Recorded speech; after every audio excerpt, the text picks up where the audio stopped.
सुप्रसिद्ध कञ्चनजङ्घा 7-in-1 अगरबत्तीको उत्पादक सावित्री अगरबत्ती उद्योग प्रस्तुत गर्दछ प्रकृतिको सुगन्धले भरिएको मिठो सुवास जसले घरलाई शुद्ध र वातावरणलाई शान्त बनाउँछ। ओम सम्रानी कपधूप। दर्शकवृन्द नमस्कार, केन्द्रबिन्दु समाचारमा यहाँहरूलाई स्वागत गर्छु। म मनोज नेउपाने। केन्द्रबिन्दु समाचारमा हामी दिनभरिका महत्त्वपूर्ण तथा खोजमूलक समाचारहरू सम्प्रेषण गर्ने गर्छौँ। आजको केन्द्रबिन्दु समाचार सुरु गरौँ प्रमुख शीर्षकहरूबाट। प्रतिनिधि सभा विघटन विरुद्ध प्रचण्ड नेपाल समूहद्वारा काठमाडौँमा प्रदर्शन। प्रधानमन्त्री ओलीले गल्ती स्वीकार गर्दै पश्चाताप गरे, पुनर्मिलनको बाटो खुल्ला रहेको उद्घोष। काङ्ग्रेस सभापति शेरबहादुर देउवासँग चिनिया टोलीको भेटवार्ता। काङ्ग्रेस पार्टी चीनका लागि सधैँ प्रशंसनीय भएको भन्दै सभापतिलाई चीन भ्रमणको निम्तो। देशभर विद्युतको माग बढेको प्राधिकरणको भनाई। विद्युतको आन्तरिक उत्पादन थपिन नसक्नु मुख्य समस्या रहेको उल्लेख। सरकारले गरेका 4 बुँदे सम्झौता पूरा नभए 21 दिनपछि पुनः आन्दोलन गर्ने उखु किसानहरूको चेतावनी।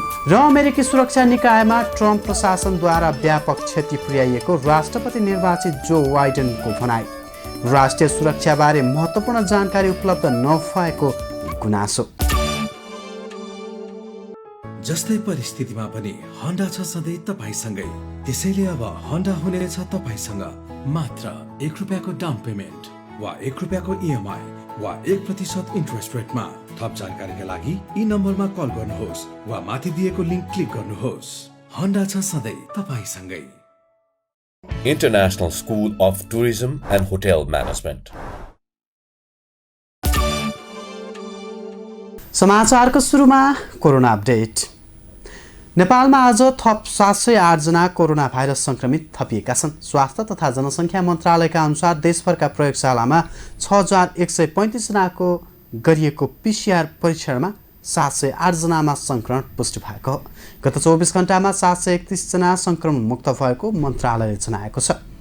अहिलेसम्म सङ्क्रमण मुक्त हुने 2,51,312 जना रहेका छन्। नेपालमा निको हुने दर 96.8% रहेको छ। कोरोना सङ्क्रमणबाट थप 8 जनाको मृत्यु भएको छ। अहिलेसम्म मृत्यु हुनेको सङ्ख्या 1840 पुगेको छ। यस्तै विश्वभर कोरोना सङ्क्रमितको सङ्ख्या 8,17,69,000 माथि पुगेको छ भने सङ्क्रमणबाट मृत्यु हुनेको सङ्ख्या 17,84,000 भन्दा बढिरहेको छ। यस्तै सङ्क्रमण मुक्त हुनेको सङ्ख्या 5,79,11,000 भन्दा धेरै रहेको छ। अब पुरा समाचार। अमेरिकाको सुरक्षा निकायहरूमा राष्ट्रपति डोनाल्ड ट्रम्प प्रशासनले व्यापक क्षति पुर्याएको राष्ट्रपति निर्वाचित जो बाइडेनले बताएका छन्। आफ्नो टोलीले रक्षा मन्त्रालयसहित अन्य विभिन्न निकायहरूबाट आवश्यक पर्ने सूचना नपाएको भन्दै राष्ट्रपति बाइडेनले यो निकै गैर जिम्मेवारीपन भन्दा कम नभएको प्रतिक्रिया समेत दिएका छन्। हेरौँ पुरा समाचार। अमेरिकाको सुरक्षा निकायहरूमा राष्ट्रपति डोनाल्ड ट्रम्प प्रशासनले व्यापक क्षति पुर्याएको राष्ट्रपति निर्वाचित जो बाइडेनले बताएका छन्। आफ्नो टोलीले रक्षा मन्त्रालयसहित अन्य विभिन्न निकायहरूबाट आवश्यक पर्ने सूचना नपाएको बाइडेनको भनाइ छ। राष्ट्रिय सुरक्षा अनि विदेश नीति हेर्ने उनका सल्लाहकारहरूसँग छलफल गरेपछि बाइडेनले यस्तो बताएका हुन्। बाइडेनले अमेरिकाका राष्ट्रपतिका रूपमा जनवरी 20मा पदभार ग्रहण गर्दैछन्। तर राष्ट्रपति डोनाल्ड ट्रम्पले भने अझै पनि आफ्नो हार स्वीकार गरि नसकेको बीबीसीले उल्लेख गरेको छ। अमेरिकामा गत महिना राष्ट्रपतीय निर्वाचन भएको थियो, जहाँ राष्ट्रपतिको पदभार ग्रहण गर्नुअघि महत्त्वपूर्ण सूचनाबारे जानकारी गराइने प्रचलन भए पनि नोभेम्बर 3मा भएको चुनावपछि हप्तौँसम्म बाइडेनलाई यस्ता गतिविधिमा सामेल गराइएको थिएन। यस विषयमा ट्रम्प प्रशासनले तत्काल कुनै प्रतिक्रिया जनाएको थिएन। तर गत हप्ता पेन्टागनले समाचार संस्था रोयटर्सलाई आफूहरूले कयौँ अन्तर्वार्ता गरेको र सूचना दिने अनि बैठक गर्ने काम जारी राख्ने प्रतिक्रिया दिएको थियो। सल्लाहकारहरूसँगको भिडियो साक्षात्कारपछि सार्वजनिक गरिएको एउटा भिडियोमा बाइडेनले आफ्नो टोलीले रक्षा मन्त्रालय र बजेट व्यवस्थापन गर्न कार्यालयमा कठिनाई भोगेको बताएका हुन्। बाइडेनले बाहिरिँदै गरेको प्रशासनबाट आफूहरूलाई आवश्यक राष्ट्रिय सुरक्षाबारे महत्त्वपूर्ण जानकारीहरू नपाइरहेको बताएका छन्। उनले यस विषयमा असन्तुष्टि जनाउँदै यस्तो हुनु गैर जिम्मेवारीपना भन्दा कम नभएको प्रतिक्रिया पनि दिएका छन्। राष्ट्रपतीय निर्वाचन लगत्तै ट्रम्प प्रशासनले रक्षा मन्त्री मार्क एस्परलाई पदबाट बर्खास्त गरिदिएका थिए। त्यसबेला रङ्गभेदबारे भइरहेका प्रदर्शन मत्थर पार्न सेना परिचालन गर्ने विषयमा उनले विमति जनाएका कारण ट्रम्पले उनलाई पदबाट हटाएका बताइएको थियो। उद्योगीबाट भुक्तानी दिलाइदिन माग गर्दै मङ्सिर 28 गते यता काठमाडौँको माइतीघर मण्डलामा आन्दोलन गर्दै आएका उखु किसानले सोमबार साँझबाट आन्दोलन फिर्ता लिएका छन्। सरकार र किसानहरूबीच 21 दिनभित्रमा उद्योगीबाट सबै रकम भुक्तानी दिलाउने सम्झौता भएसँगै उनीहरूले आन्दोलन स्थगित गरेका हुन्। गत वर्ष पनि आन्दोलन गरेका किसानहरू सरकारको उपस्थितिमा 1 महिनाभित्रमा भुक्तानी पाउने सम्झौता गरेर घर फर्किएका थिए। यस वर्ष पनि माग सम्बोधन नभए पुनः आन्दोलनमा उत्रने किसानहरूको चेतावनी छ। हेरौँ एक रिपोर्ट। उखु किसानहरूले 21 दिनभित्रमा उद्योगीहरूबाट सबै भुक्तानी नपाए फेरि आन्दोलन गर्ने बताएका छन्। सरकार र किसान बीच सोमबार साँझ 21 दिनभित्रमा उद्योगीबाट सबै रकम भुक्तानी दिलाउने सम्झौता भएको छ। सरकारले 21 दिनभित्रमा भुक्तानी नदिने उद्योगीलाई कारबाही गर्ने प्रतिबद्धता जनाएपछि विश्वास गरेर सम्झौता गरेको उखु किसानहरूले बताएका छन्। तर यो अवधिभित्रमा सबै भुक्तानी नपाए फेरि काठमाडौँ आएर नयाँ स्वरूपमा आन्दोलन गर्ने किसानहरूको भनाइ छ। उखु किसान सङ्घर्ष समितिका अध्यक्ष राम शरण रायले आफूहरूले उद्योगीहरूबाट 90 करोड रुपैयाँ लिनुपर्नेमा उद्योगीहरूले 65 करोड रुपैयाँ मात्रै भुक्तानी दिन बाँकी भएको बताएकाले छानबिन गरी भुक्तानी दिलाउने सम्बन्धमा समेत सहमति भएको बताए। तर 21 दिनभित्रमा 65 करोड रुपैयाँ मात्रै भुक्तानी हुनेछ। बाँकी रकम छानबिनको रिपोर्ट आएपछि सरकारले नै भुक्तानी गराइदिने जिम्मेवारी लिएको उखु किसान सङ्घर्ष समितिका सचिव हरिश्याम रायले बताए। छानबिन समितिमा उद्योग मन्त्रालय, गृह मन्त्रालय, अर्थ मन्त्रालय र कृषि मन्त्रालयको तर्फबाट एक जना प्रतिनिधि रहनेछन्। यस्तै उद्योगीबाट 1 जना, किसानबाट 3 जना र उखु किसान सङ्घर्ष समितिबाट 2 जना गरी 10 जनाको छानबिन समिति गठन गर्ने सम्झौता भएको छ। जस्तो कि 1 जना उद्योग मन्त्रालयवाला, 1 जना गृह मन्त्रालयवाला, 1 जना चाहिने अर्थ मन्त्रालयवाला, 1 जना चाहिने हाम्रो कृषि मन्त्रालयवाला र 1 जना उद्योगपतिवाला र पूर्व 1 जना, पश्चिम 1 जना, मध्य क्षेत्रबाट 1 जना किसान गरेर 3 जना किसान र हामी सङ्घर्ष समितिबाट चाहिने 2 जना छ। यो 5 जना चाहिने यता भयो, 4 जना चाहिने सरकार तर्फबाट भयो, 1 जना चाहिने उद्योगपतिबाट भयो छुट्टै छुट्टै गरेर। त्यसमा चाहिने छानबिन हुन्छ। सरकारले उद्योगीको पासपोर्ट जफत गरेको, ब्याङ्क खाता रोक्का गरेको, जग्गा बिक्री रोकेको र भुक्तानी नदिने उद्योगीलाई पक्राउ गर्न आदेश गरेको पत्र देखाएपछि रकम भुक्तानी नगर्ने उद्योगीलाई कारबाही हुन्छ भन्नेमा विश्वास रहेको किसानहरूले बताएका छन्। अबको 21 दिन अवधिमा के कति भुक्तानी हुन्छ निगरानी गर्ने पनि किसानहरूले बताएका छन्। किसानहरूले आफूले भुक्तानी पाउनुपर्ने सबै मूल्य पाउन नसकेको गुनासो पनि गरेका छन्। सरकारले तोकेको मूल्यभन्दा 36 रुपैयाँ कममा मूल्य निर्धारण गरी भुक्तानी गर्ने उद्योगीहरूलाई पनि कारबाही गर्नुपर्ने र ब्याज सहित रकम असुली हुनुपर्ने किसानहरूको माग छ। हामीहरूले 90 करोड भनिरहेको छु। अर्को कुरो के भनेको छु भने हामीहरूलाई यति मतलब जे ऋणमा डुब्यो हाम्रो किसान, पैसा पाएन, थिचोमिचो पनि भयो। जस्तो कि एकातिरबाट भ्रष्टाचारी जस्तो पनि भयो। किनभने यो 36 रुपैयाँ चाहिने देखादेखि सरकारले दिएको रकमबाट पनि काट्दियो र 20% पनि काट्दियो। त ठुलावालाले पैसा पायो, सानोले पैसा पाएन। त्यसमा चाहिने हामीले के भनेको छु भने त्यसको ब्याज समेतको चाहिने हामीहरूलाई चाहिने हुन्। उखु किसानहरू उद्योगीबाट भुक्तानी दिलाइदिन माग गर्दै मङ्सिर 28 गते यता काठमाडौँको माइतीघर मण्डलामा बसेर आन्दोलन गर्दै आएका थिए। गत वर्ष पनि आन्दोलन गरेका किसानहरू सरकारको उपस्थितिमा 1 महिनाभित्रमा भुक्तानी पाउने सम्झौता गरेर घर फर्किएका थिए। तर उद्योगीहरूले 1 वर्षसम्म पनि भुक्तानी नदिएपछि किसानहरू फेरि आन्दोलन गर्न काठमाडौँ आएका थिए। पछिल्लो समय उपत्यका लगायत देशभर विद्युत आपूर्तिमा समस्या उत्पन्न हुँदा जनगुनासो बढ्दो छ। यसै क्रममा नेपाल विद्युत प्राधिकरणले अघिल्लो वर्षको भन्दा यस वर्ष विद्युतको माग 100 मेगावाटले बढी भएको जनाएको छ। गत वर्षको यही समयमा बिजुलीको माग 1340 मेगावाट मात्र रहेकोमा यो वर्ष बिजुलीको माग बढेर 1430 मेगावाट पुगेको छ। तर माग बढे पनि आन्तरिक उत्पादन हुन नसक्नुले विद्युत आपूर्तिमा समस्या उत्पन्न भएको प्राधिकरणको भनाइ छ। हेरौँ यसै विषयमा रहेर तयार पारिएको यो रिपोर्ट। गत वर्षको भन्दा यो वर्ष बिजुलीको माग झन्डै 100 मेगावाटले बढेको नेपाल विद्युत प्राधिकरणले जनाएको छ। गत वर्ष यही समयमा बिजुलीको माग 1340 मेगावाट मात्र रहेकोमा यो वर्ष बिजुलीको माग बढेर 1430 मेगावाट पुगेको छ। चिसो बढ्दै गएकाले बिजुलीको माग अझै बढ्ने अनुमान विद्युत प्राधिकरणको छ। विद्युत प्राधिकरणका आयोजनाबाट 516 मेगावाट, निजी उत्पादनबाट 320 मेगावाट आपूर्ति भइरहेको छ। त्यस्तै भारतबाट 594 मेगावाट बिजुली आयात भइरहेको पनि प्राधिकरणले जनाएको छ। यसमा लोड सेडिङ हटाउन भारतबाट आयात हुने बिजुलीको प्रमुख भूमिका रहँदै आएको पनि प्राधिकरणले जनाएको छ। गत वर्षको यही समयमा प्राधिकरणका आयोजनाहरूबाट 508, निजी उत्पादनबाट 304 मेगावाट आपूर्ति भइरहेको थियो।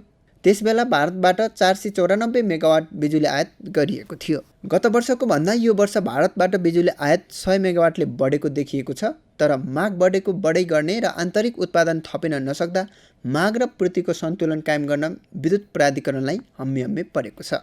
यसै क्रममा सोमबार मध्य मर्स्याङ्दी जलविद्युत आयोजनाको एउटा युनिटमा प्राविधिक समस्या आएर 30 मेगावाट बिजुली कम हुँदा प्रणालीमा नै असन्तुलन आई बिजुली आपूर्ति केही समय बन्द नै हुन पुग्यो।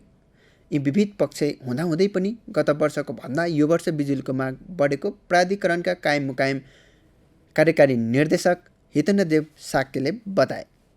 तथापि माग बढे पनि व्यवस्थापनका लागि प्राधिकरण लागि परिरहेको साक्यको भनाइ छ। पछिल्लो समय उपत्यकासहित देशभरका विभिन्न स्थानमा बिजुली कटौती भइरहँदा उपभोक्ताको गुनासो बढ्दै गएको छ भने विद्युत प्राधिकरण स्वयंले लोड सेडिङको रणनीति तय गर्दै गएको भन्दै जनआक्रोश पनि बढिरहेको छ। तर प्राधिकरणले भने लोड सेडिङ नभएर फिडरमा हिटर जडान बढ्न थालेपछि ओभरलोडका कारण समस्या उत्पन्न भएको जनाउँदै आएको छ। नेपाली काङ्ग्रेसका सभापति शेरबहादुर देउवासँग पनि नेपाल भ्रमणमा रहेको चिनिया कम्युनिस्ट पार्टीको अन्तर्राष्ट्रिय विभागका उपमन्त्री क्वे चौसहितको प्रतिनिधि मण्डलले आज भेटवार्ता गरेको छ।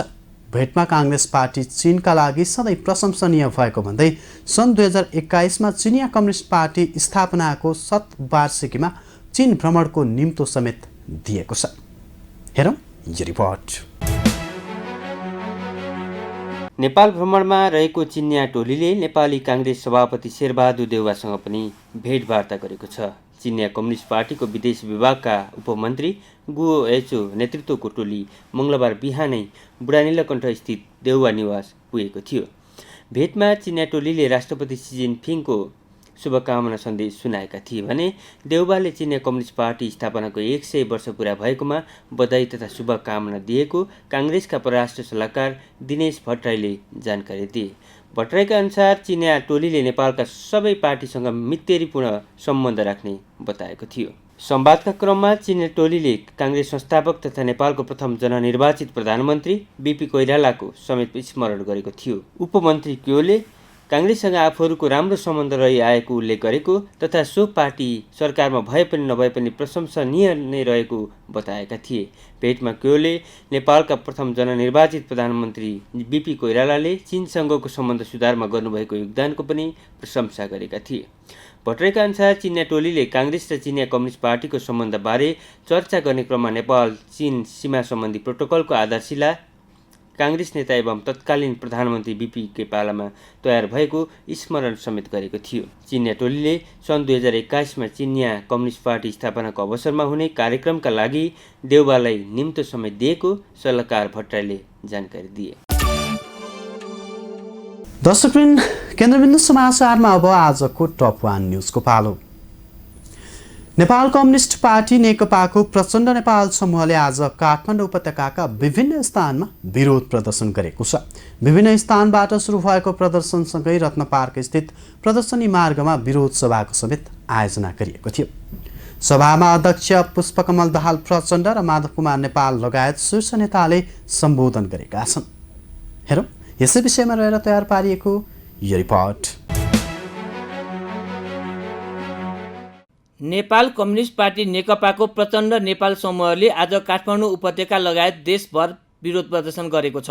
उपत्यकाको बानेश्वर, चाबहिल, मैतीदेवी, लहिनचौर, बागबजार, घण्टाघर, टेकु, थापाथली लगायतका ठाउँबाट जुलुस निकाल्दै सुरु भएको प्रदर्शनमा प्रचण्ड नेपाल समूहले काठमाडौँको प्रदर्शनी मार्गमा विरोध सभाको समेत आयोजना गरेको थियो। सभालाई अध्यक्षद्वय पुष्प कमल दाहाल प्रचण्ड र माधव कुमार नेपाल लगायत शीर्ष नेताहरूले सम्बोधन गरेका थिए। सम्बोधनमा नेताहरूले केपी शर्मा ओली सरकारले संसद विघटन गरेर असंवैधानिक कदम चालेको भन्दै त्यसको विरोध गरेका हुन्। नेताहरूले प्रधानमन्त्री ओलीले संविधान र संघीय लोकतान्त्रिक गणतन्त्रमाथि नै प्रहार गरेको भन्दै त्यस विरुद्ध सङ्घर्ष जारी राख्ने उद्घोष पनि गरेका छन्। सरकारमा हुँदा मिठा र चिल्ला गफ मात्रै गरेको तर देश र जनताका बारेमा भने व्यावहारिक रूपमा काम गर्न नसकेको नेताहरूले आरोप लगाएका छन्। सम्बोधनका क्रममा अध्यक्ष पुष्प कमल दाहाल प्रचण्डले अब प्रतिनिधि सभा संसद पुनर्स्थापनाको विषय अदालतमा विचाराधीन रहेको र यस विषयमा सर्वोच्च अदालतले आम जनता र राजनीतिक दलहरूको भावनालाई बुझ्ने विश्वास समेत व्यक्त गरेका छन्। उनले सम्बोधनका क्रममा सम्मानित सर्वोच्च अदालतले संविधानको भावना र मर्म बुझ्दैन भन्ने सोच्न पनि नसक्ने बताएका हुन्। यस्तै अध्यक्ष माधव कुमार नेपालले प्रधानमन्त्री केपी शर्मा ओलीले निरङ्कुश बाटो समातेकाले अब उक्त बाटो र ओली प्रवृत्तिको अन्त्य हुने समेत बताए। अध्यक्ष नेपालले गत पुस 5 गतेको सरकारको कदम जनभावना र राजनीतिक हिसाबले उचित नभएको भन्दै त्यसकै विरुद्धमा आन्दोलनमा उत्रिनु परेको बताए। पार्टीको अध्यक्ष पदबाट मात्रै ओलीलाई हटाइएको र अझै पनि उनले आफ्ना गल्ती स्वीकार्दै आएमा आफ्नो समूह सबै कुरा बिर्सन तयार रहेको पनि अध्यक्ष नेपालले बताएका छन्। नेकपा प्रचण्ड नेपाल समूहले प्रतिनिधि सभा विघटन विरुद्ध प्रदर्शन गर्न प्रवक्ता नारायण काजी श्रेष्ठको संयोजकत्वमा सङ्घर्ष समिति गठन गरेको थियो। यसअघि हिजो प्रमुख प्रतिपक्षी दल नेपाली काङ्ग्रेसले पनि देशभर विरोध प्रदर्शनको आयोजना गर्दै अदालतको निर्णयलाई शिरोधार्य गर्ने उल्लेख गरेको थियो। काङ्ग्रेसले अदालतमा विचाराधीन मुद्दालाई प्रभावित पार्न नहुने भन्दै सर्वोच्चको निर्णयपछि आवश्यक निर्णय लिने पनि प्रश्न पारेको थियो। हस्त दर्शकवृन्द, आजका लागि केन्द्रबिन्दु समाचार सकिएको छ। भोलि पुनः यसै समयमा उपस्थित हुने नै छौँ। तबसम्मका लागि बिदा दिनुहोस्। केन्द्रबिन्दु न्युज हेर्दै गर्नुहोला। नमस्कार। शर्माजी, चाउचाउ। कुन चाउचाउ? जसमा फाइदा छ। कसलाई फाइदा? हामीलाई कि ग्राहकलाई? तपाईलाई फाइदा हुने प्रीति चाउचाउ। फाइदा के छ यसमा? फाइदा चौध मसलाको स्वाद छ, मिठो मिठो याद छ, भोक मिटाउने ताकत छ, वर्षौंको विश्वास छ। बुझ्यो? प्रीति चाउचाउ, फाइदा हुने चाउचाउ।